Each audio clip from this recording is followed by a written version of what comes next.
Salam əziz izləyicilər. Bugün mən sizlər üçün bir dənə buğlama göstərəcəm. Valla o qədər dadlı yeməkdir ki, bunu bişirin. Bir də bax, yenə istəyəcəksiniz. Yemək ləzzətindən doymaq olmur. Deməli, məndə maçalar var və iri-iri sümüklər var. Bunları qoydum. Baxın, qazana beləncə yığırıq. Sonra aralarına quyruq vururam. Mən quyruqdan az istifadə edirəm. Aralarına quyruq vurursun. Sonra mən nə etdim?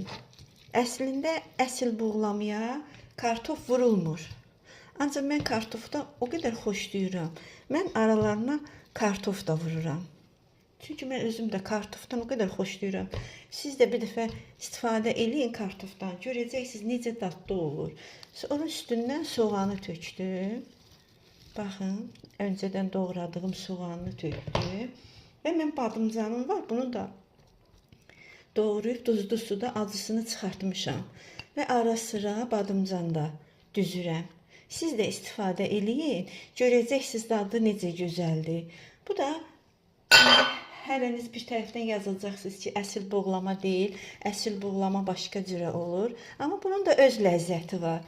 Siz bir dəfə istifadə eləyin, beləncə pişirin, görəcəksiniz dadından doymayacaqsınız. Deməli, nə etdim? Doğradığım biberləri tökdüm üstünə və pomidoru da əlavə etdim. Xırda-xırda, fal-fal doğradığım pomidorunu da əlavə etdim. Biraz da bizim cəfəri var, doğramışam, cəfərini tökdüm üstünə. Və sonra da duzunu, istiyotunu əlavə edəcəm. Nə var burada? Duzdur, sarımsaq tozudur, istiyotdur, sarı kökdür. Biraz da bu qarışımdır. Bunu mənə Amerikadan pay gətirmişdilər. Biraz da pul bibərdir. Onun içində zəncəfili zad hamısı var içində.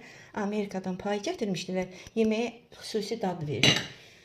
Və bunun üzərinə mən çox az bir stəkan su əlavə edəcəm. Su əlavə edib van modda hardasa 1 saata qədər öz xoduna bişirəcəm. Bəzən heç su da vurmurlar. Van modda o ətin öz suyu çıxır.